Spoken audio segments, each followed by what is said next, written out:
विभरद्वासं कनककपिशौलो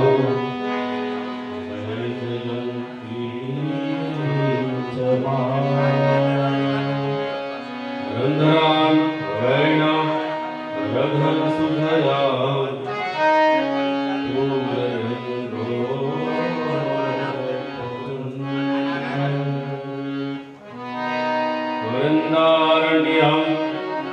ત્યાંથી બચવા માટે માત્ર અસ્વસ્થામાનું અપમાન થયું એ કથા આપણે શ્રવણ કરી. એ આજની તારીખમાં પણ અજર અમર છે. ગિરનાર જેવી સિદ્ધ ભૂમિની અંદર આજે પણ ઘણા એવા ભક્તોને, એવા કોઈ સંતોને એ મળે છે. અસ્વસ્થામાં બલિર્વ્યાસ હનુમસ્ત વિભીષણ કૃપા પરશુરામસ્ત સત્યતા ચિરંજીવ. આ સાત એ ચિરંજીવ છે. સાતમાંથી એક કોઈનું મૃત્યુ નથી. નારાયણ કૃપા કરે અને નારાયણની કૃપાથી પાંડવો બચી જાય. હવે પરમાત્મા પોતે પાંડવોની રજા લઈ અને દ્વારકા ગમન કરે છે. દ્વારકા માટે તૈયાર થાય છે.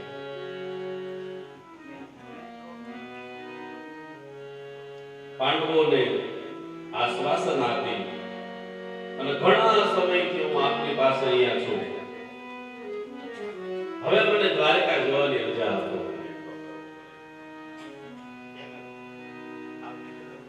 પરમાત્મા દ્વારકા જવા માટે તૈયાર થાય. બધાની રજા લે છે. દરેક વ્યક્તિની રજા લેતા લેતા જ્યારે પરમાત્મા કુંતાજી પાસે આવે અને કુંતાજીની જ્યારે ભગવાને રજા લીધી ને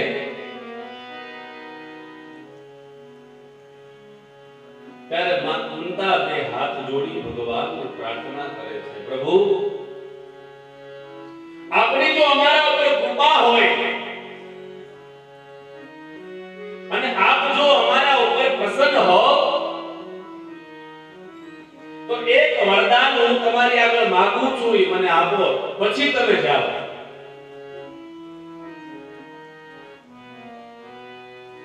અને કુંતાજી ભગવાન દ્વારકાધીશ પાસે માંગે છે,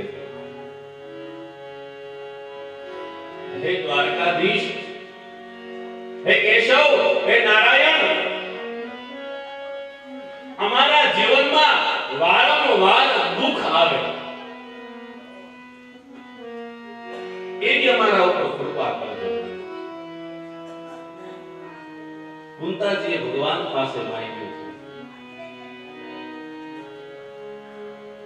છે, હે દ્વારકાધીશ, તમે જો અમારા ઉપર પ્રસન્ન હોવ ને તો એક આટલી કૃપા કરજો કે અમારા જીવનમાં વારંવાર દુઃખ આવે અને જો દુઃખ આવશે ને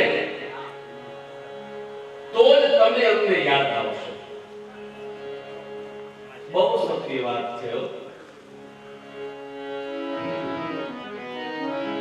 આપણે પરમાત્માને ક્યારે યાદ કરીએ?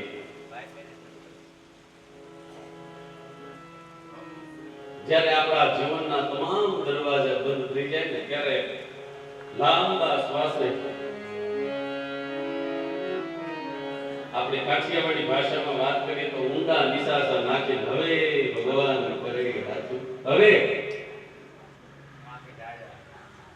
જ્યારે ક્યાંય ભેગું ન થાય ત્યારે આપણે પરમાત્મા યાદ આવે.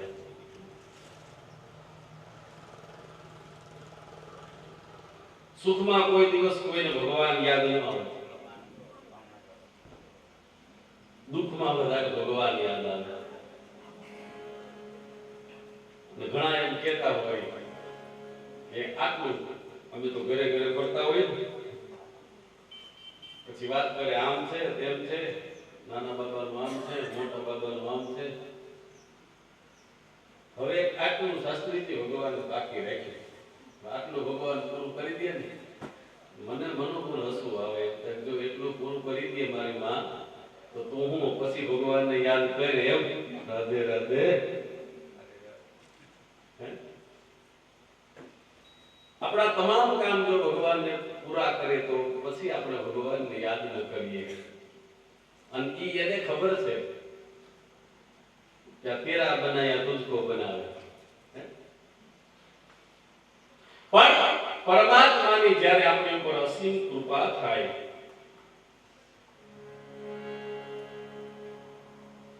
તમામ વસ્તુ આપણા જીવનની અંદર જ્યારે આવે ને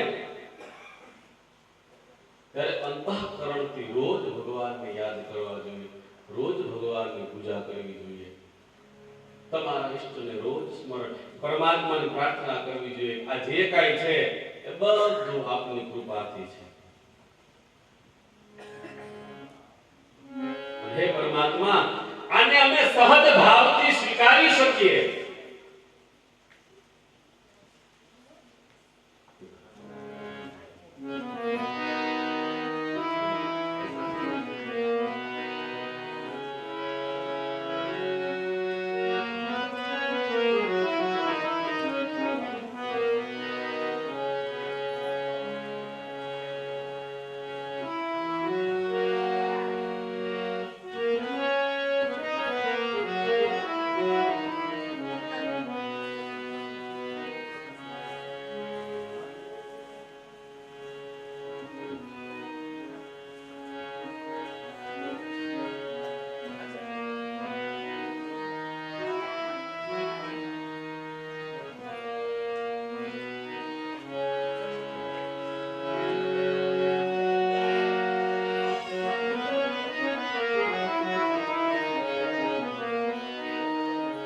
પરમાત્માની કૃપા હોય અને ઈશ્વરે જો આપ્યું હોય ને તો રોજ એનો પાર માનો.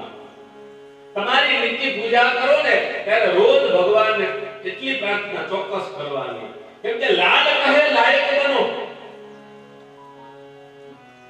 નકર શું આપણી પરમાત્માએ મને તમને મહત્વની વસ્તુ આ માનવ દેહ આપ્યો છે.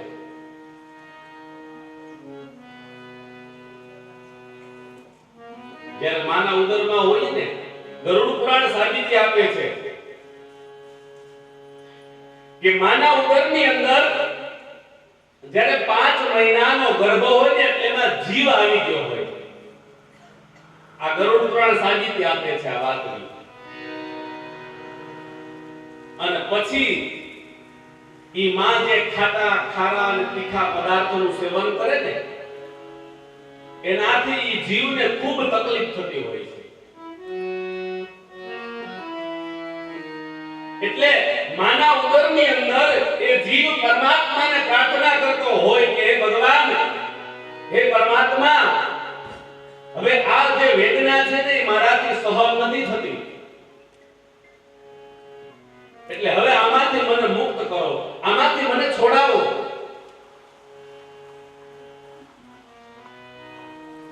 ઈ પ્રાર્થના 9 મહિના સુધી ચાલે. કે હું જ્યારે આ સૃષ્ટિ ઉપર આવીશ ને તો માત્ર ને માત્ર તમારું ભજન કરીશ. આ સંસારની કોઈ માયાને હું અડીશ નહીં. માત્ર ને માત્ર આખું જીવન છે એ તમારા ભક્તિ ભાવમાં વિતાવીશ. આવો આ જીવ માના ઉદરમાં ભગવાનને પ્રાર્થના કરતો હોય છે. અને જેવો જન્મ થાય એટલે ડોક્ટર ઓલી નાળ કાપે એટલે બાળક પહેલો અવાજ કરે હું આ. ભગવાનને એમ કે હવે હું આયા તું ન્યા. એટલે મારો કહેવાનો ભાવાર્થ ઈ છે કે ભગવાનને બનાવવાનું કામ આપણે માના ઉદરમાંથી જ ચાલુ કરીએ છીએ.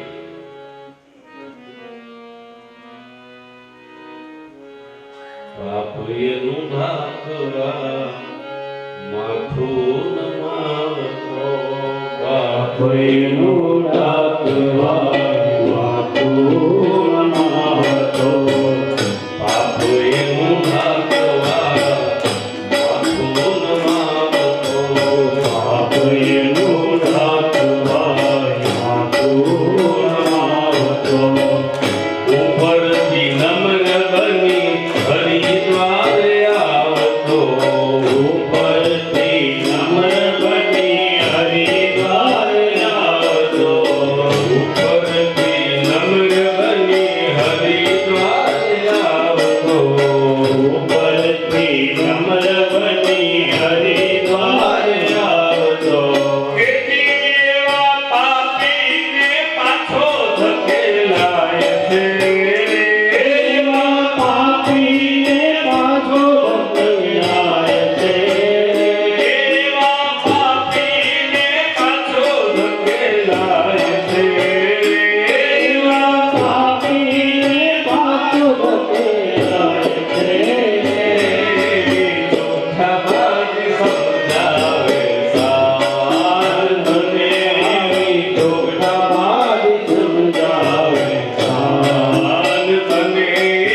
જાણે મનની જાણે જાણે ચિત્તી જોઈ હે પરમાત્મા બધું જાણે છે કયો વ્યક્તિ કેવા ભાવથી અને કયા હેતુથી મારી આગળ આવ્યો છે એટલે એવા પાપીને પાછો મોકલવામાં આવે હરિ કે અધામો માટે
વ્યક્તિમાં સુધારો થાય પણ એને જો કોઈ એવા વ્યક્તિનો સંગ થયો હોય ને તો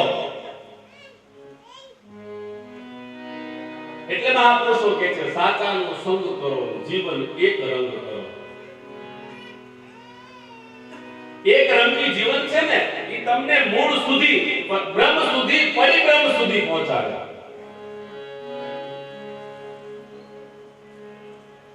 અમારી માતાઓનો વિષય છે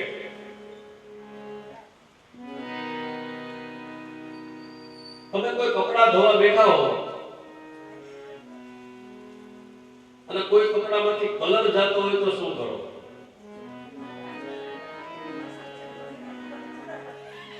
હું તમને રોજ કહીશ કે તમારી દ્રષ્ટિ હોય તો જ્ઞાન ગમે ત્યાંથી મળે માત્ર દ્રષ્ટિ હોવી જોઈએ કોઈ કપડામાંથી કલર જાતો હોય તો એને જુદું કાઢી નાખો ને બસ એવું જ જીવનનું છે જેમાંથી બહુ કલર જાતો હોય ને એની ભેગું નો રહેવું કેમ કે એમાં પોતરે પોતાડી જાય હે મહાપુરુષો કહે છે દોરંગા ભેળા ન બેસી એમાં પોત આપણી પણ જાય જુદું મૂકી દો ને. એમ જીવન એક રંગ કરો, એક રંગી જીવન. સમાજ વચ્ચે બોલો છો તો એવું તમે તમારા પોતાના વ્યવહારમાં છે કે નહીં એ જોવો. અને બહુ અઘરું છે હો સમાજની વચ્ચે બોલવું અને એ બોલ્યા પ્રમાણે જીવન જીવવું. કેમ કે પ્રીત વહાં પડદા નહીં, પડદા વહાં નહીં પ્રીત. प्रीत वहां पर्दा नहीं, पर्दा वहां नहीं प्रीत. પછી પ્રીત કરે और पर्दा रखे वो दुश्मन की રીત. જ્યાં પ્રીત હોય ત્યાં પડદો જ ન હોય, અને જ્યાં પડદો રાખવો હોય ત્યાં પ્રીત ન હોય.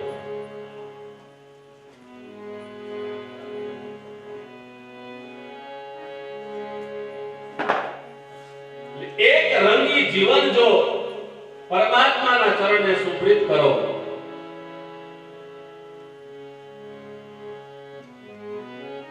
તો પરમાત્મા તમને જે કહ્યું એમ પરિબ્રહ્મ સુધી ભગવાનની કૃપાથી આપણે પહોંચી શકીએ.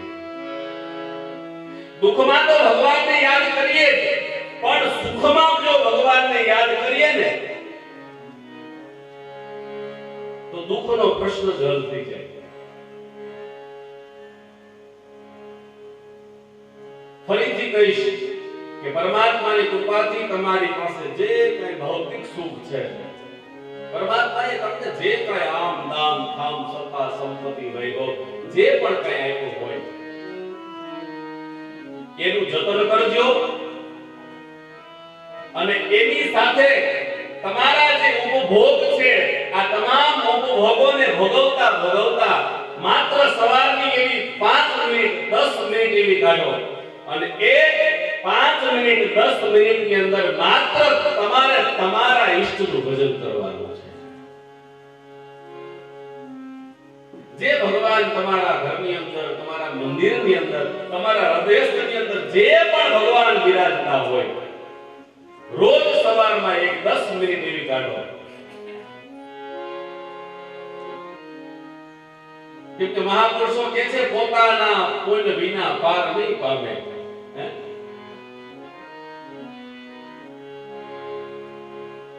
જેટલા સભ્યો ઘરમાં હોય બધાને લાગુ પડે હો. કેમ કે આજના યુગની અંદર ધૂપ દીપ દીવાબત્તી છે ને એ વૃદ્ધોના ભાગમાં આવે.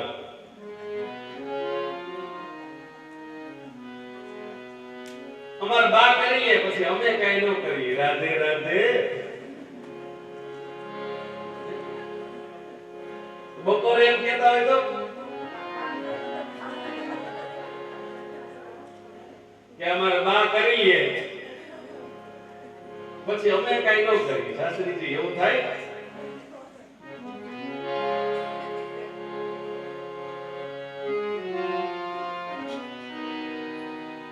દરેક વ્યક્તિએ પોતાના આ માનવ દેહના કલ્યાણ માટે રોજ ખાલી 10 જ મિનિટ તમારા જીવનની પણ બધાએ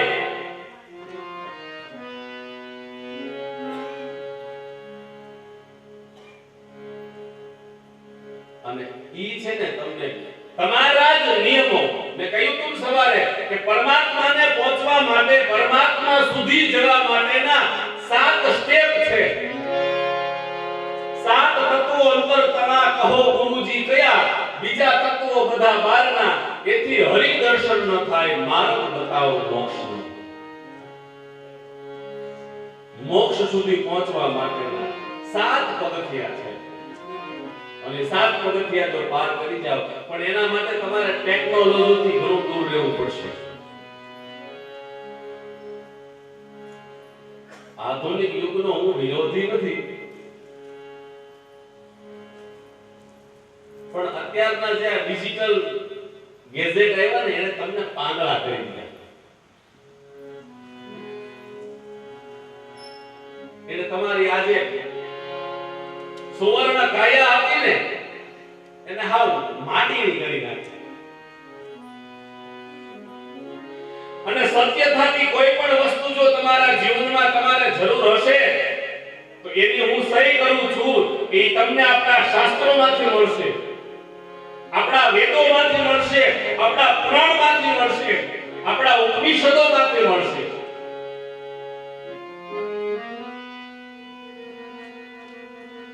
એ તમને કોઈ મેગેઝિનમાં કે લેપટોપમાંથી નહીં મળે.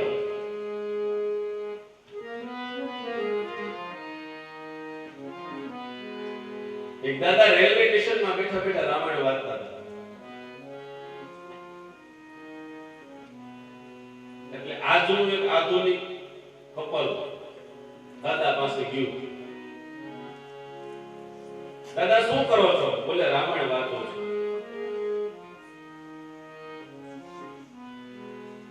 એટલે કે દાદા કેવો ડિજિટલ યુગ છે. કોઈ મેગેઝિન વાંચો, કોઈ ઇંગ્લિશ ચોપડી વાંચો, કોમ્પ્યુટર યુગ આવ્યો અને તમે હજી રામાયણ વાંચો છો? દાદાએ જવાબ આપ્યો, ભાઈ મારા જીવનમાં મારે જે પણ કઈ વસ્તુની જરૂર છે એ બધું મને આ રામાયણમાંથી મળ્યું છે, એટલે હું રામાયણ વાંચું છું. તને જો એવું ગમતું હોય ને ભાઈ, તો તું એ બધું કર. તર્ક કરવાની છૂટ હોય. એટલે ભાઈ પ્રશ્ન કર્યો કે દાદા તો એવું તમને શું આમાંથી પ્રાપ્ત થયું ઈ જણાવો.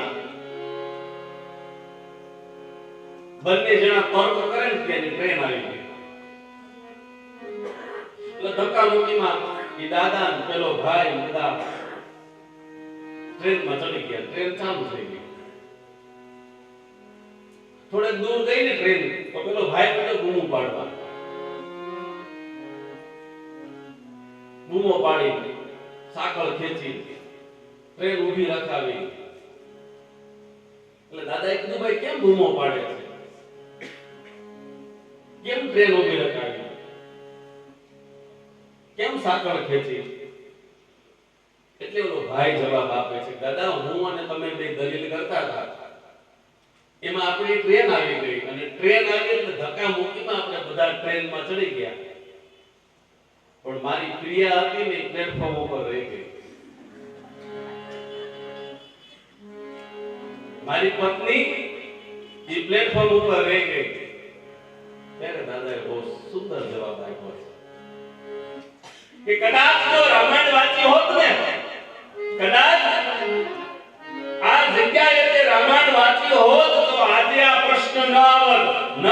એનું કારણ તો કે અમારો તુલસીદાસજી લખે છે કે ભગવાન રામચંદ્ર પરમાત્મા જ્યારે કેવટની નાવમાં બેઠા ને ત્યારે પેલા એને માં જાનકીને બેસાડ્યા હતા અને પછી ભગવાન બેઠા હતા. પ્રિયા ચડાઈ પછી ચડત રઘુરાઈ.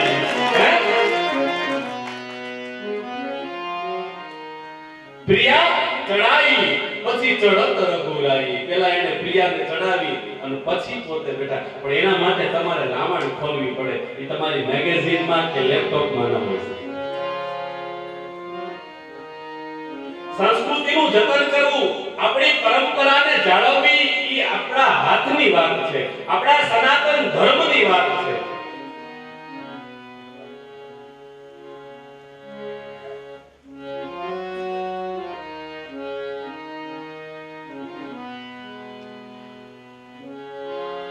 અમારું કચ્છના મહેમાન અમારા છે આપણા આંગણે.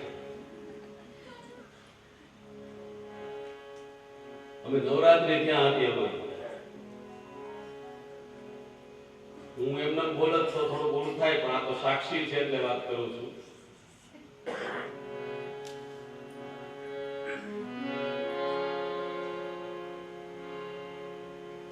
કે 9 દિવસમાં કોઈ આધુનિક શું કહેવાય વાજિંત્ર એના ગામમાં ન હોય. કે 9 દિવસમાં કોઈ એલફેલ ગરબો એના ગામમાં ન વાગ્યો. કે 9 દિવસમાં કોઈ લેપટોપ ની અંદર કે પેન ડ્રાઈવ ની અંદર કોઈ ગરબો એમના ગામમાં ન વાગ્યો. એનો હું આ વ્યાસપીઠ ઉપરથી સાક્ષી છું.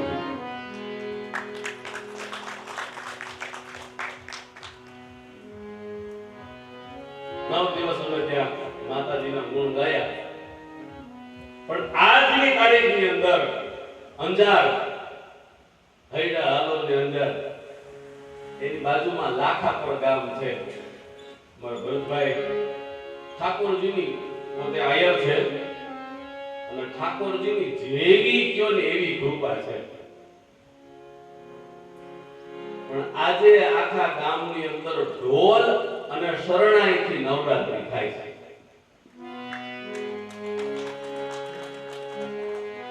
અમે હજી પૂરી કરીને આવ્યા જ છીએ ત્યાંથી.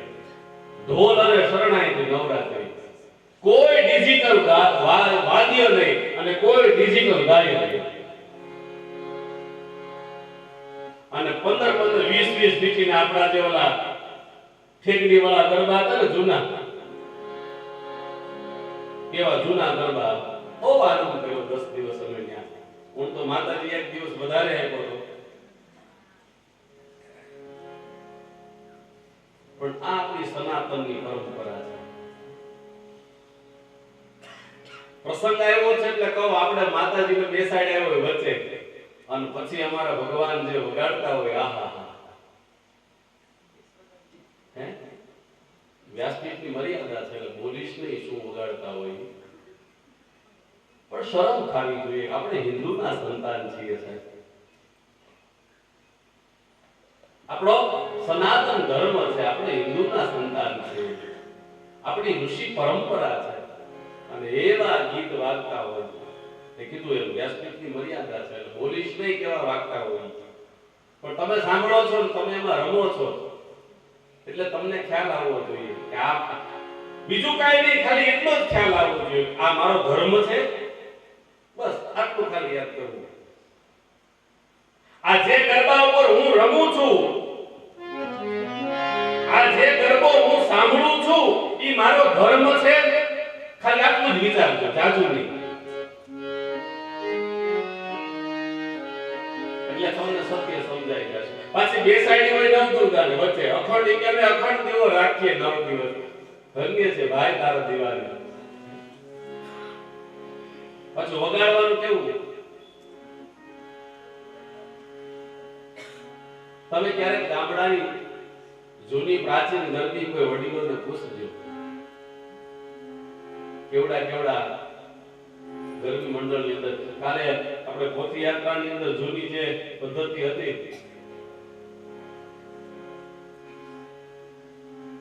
હવે એ બગાડવા વાળા થઈ ગયા. ગામડામાં ઈ કોઈ છે નહીં. આજના છોકરાઓને આવડતું નથી. શેરી વળાવી સજો કરો ઘરે આવો દેવા. શેરી વળાવી સજો કરો ઘરે આવો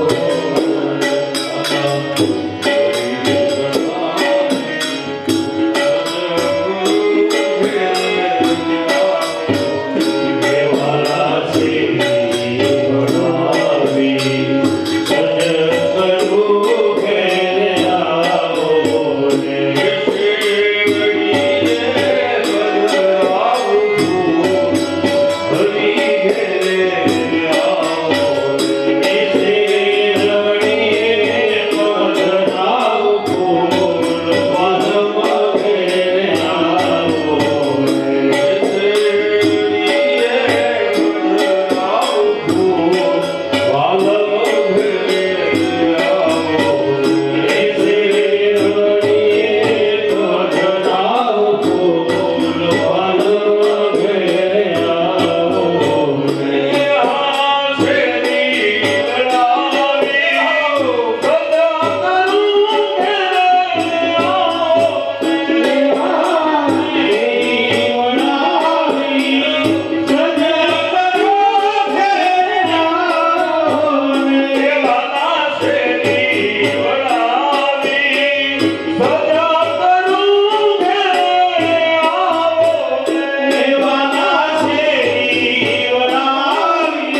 વિચાર તો કરો કે આપણી સંસ્કૃતિના શબ્દો કેવા છે, ઋષિઓ કેવું કેવું આપણા માટે આપીને ગયા છે, લખીને ગયા છે.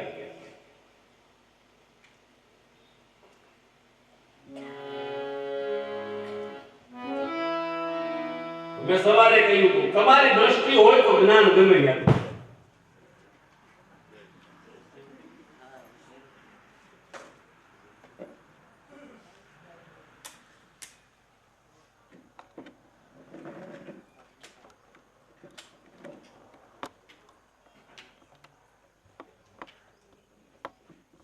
પોતે આયર છે અને ઠાકોરજીની જેવી કયો ને એવી કૃપા છે.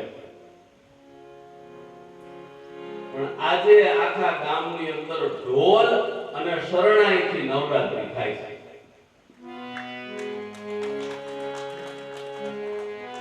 અમે હજી પૂરી કરીને આવ્યા જ છીએ ત્યાંથી. ઢોલ અને શરણાઈથી નવરાત્રી. કોઈ ડિજિટલ વાદ્ય નહીં અને કોઈ ડિજિટલ ગાય નહીં. અને 15 20 દીકરીને આપણા જે ઓલા ઠેકડી વાળા ગરબા હતા ને જૂના, કેવા જૂના ગરબા, બહુ આનંદ કર્યો 10 દિવસ અમે ત્યાં. હું તો માતાજી એક દિવસ વધારે આપ્યો હતો. પણ આ આપણી સનાતનની પરંપરા છે. પ્રસંગ આવ્યો છે એટલે કહો આપણે માતાજીને બેસાડ્યા હોય વચ્ચે અને પછી અમારા ભગવાન જે વગાડતા હોય, આહા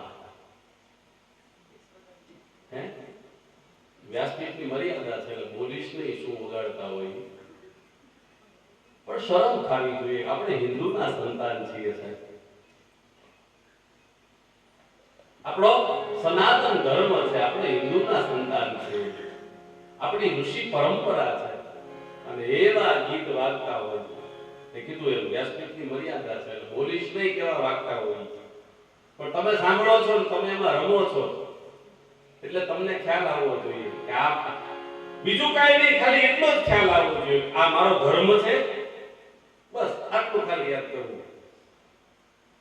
આ જે ગરબા ઉપર હું રમું છું, આ જે ગરબો હું સાંભળું છું, ઈ મારો ધર્મ છે. ખાલી આટલું જ વિચારજો, જાજુ નહીં. એટલે તમને સત્ય સમજાઈ જશે. પાછી બેસાડી હોય નવદુર્ગાને વચ્ચે અખંડ કે અખંડ દેવો રાખીએ 9 દિવસ. ધન્ય છે ભાઈ તારા દિવાળી. પાછું વગાડવાનું કેવું? તમે ક્યારેક ગામડાની જૂની પ્રાચીન ગરબી કોઈ વડીલોને પૂછજો. કેવડા કેવડા ગરબી મંડળની અંદર કાલે આપણે પોથી યાત્રાની અંદર જૂની જે પદ્ધતિ હતી,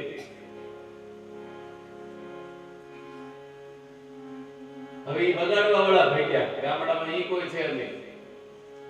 આજના છોકરાઓને આવડતું નથી. શેરી વળાવી સજ કરો ઘરે આવો દેવા. શેરી વળાવી સજ કરો ઘરે આવો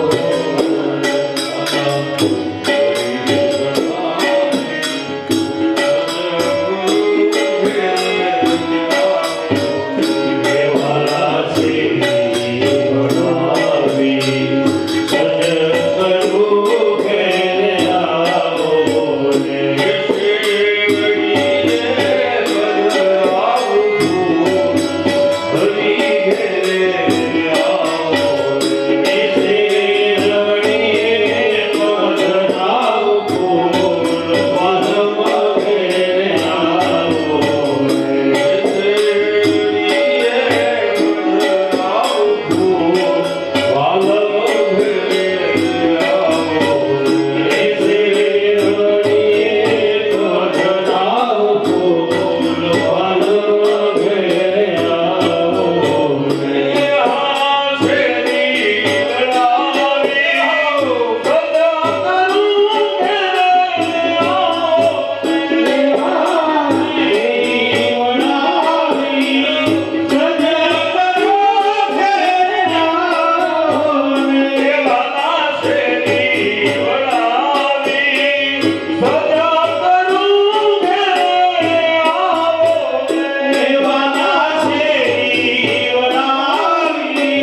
દેશો ઓરડા કેવા વિચાર તો કરો કે આપણી સંસ્કૃતિના શબ્દો કેવા છે, ઋષિઓ કેવું કેવું આપણા માટે આપી ગયા છે, લખી ગયા છે.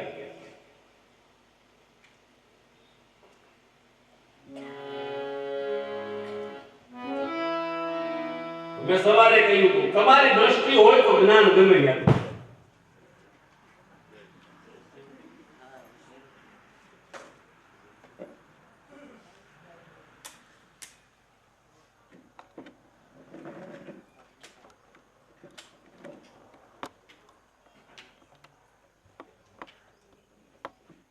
પ્રાર્થના કરે છે, અંતઃકરણથી ભગવાનને યાદ કરે છે.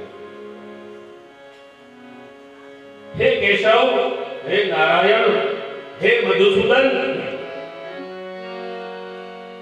મેં મારું જો આખું જીવન નિષ્કામ ભાવથી, હૃદયના શુદ્ધ ભાવથી જો મેં મારું આખું જીવન પૂર્ણ કર્યું હોય તો અંત સમયે પરમાત્માના મને દર્શન થાય. એવું કુરુક્ષેત્રના મેદાનની અંદર એક જીવ ભગવાનને યાચના કરે છે. અહીંયા ભગવાન દ્વારકા જવાની રજા લે છે, ભગવાનની અંતઃકરણના નાદને સાંભળે છે. સાચા હૃદયનો અવાજ હોય ને પરમાત્મા તરત સાંભળે. પણ હૃદયનો શુદ્ધ પ્રેમનો તમારો નાદ હોવો જોઈએ. સાચા હૃદયથી ભગવાનને યાદ કરો ને, અંતઃકરણથી, બોલવાની પણ જરૂર નથી, માત્ર તમારા અંતઃકરણથી ભગવાનને યાદ કરો એટલે પરમાત્મા તમારો અવાજ સાંભળે સાંભળે સાંભળે. એવા હજારો દાખલા છે, પણ ભાવ તમારો શુદ્ધ હોવો જોઈએ. શુદ્ધ ભાવથી પરમાત્માને યાદ કરો એટલે પરમાત્મા આવે. આવે નહીં પણ તમારા જીવનનું કંઈ પણ કામ હોય તો ભગવાન આવીને કરી પણ જાય. જ્યારે જ્યારે અને જેને જેને પરમાત્માને યાદ કર્યા છે ત્યારે પરમાત્મા આવ્યા છે અને આવીને પરમાત્માએ એના કામ કરેલા છે.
હાય ઠાકરની થાળી બિરાજો બાજોટ ઢાંઢે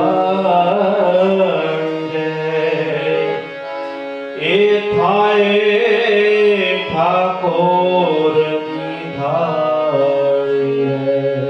બિરાજો બાજોટ ઢાળી રે હાય ઠાકરની બિરાજો બાજોટ ઢાળી રે થાય ઠાકરની થાળી. એમાં એક કડી છે, શેલ ભગત થઈ ગયા, શેલ ભગત નાય હતા, નાય. સંતો એના આંગણે આવ્યા, સંતોને ઘરે બોલાવે, સંતોને ભોજન કરાવે, સંતોના સામૈયા કરે, પછી રાત્રિના સમયે સંતો સાથે સત્સંગ કરે અને સત્સંગ કરતા કરતા શેલ ભગત સંતો સાથે રાસ રમવા લાગ્યા અને રાસ રમતા રમતા રમતા રમતા રમતા સવાર થઈ ગયું અને શેલ ભગતનો રોજનો ક્રમ રોજ વહેલી સવારે રાજમહેલમાં જવાનું અને એનો જે નાઈનો વ્યવસાય છે રોજ સવારમાં રાજા પાસે જઈ અને એનું શેલ ભગતિયાનું કામ કરવાનું.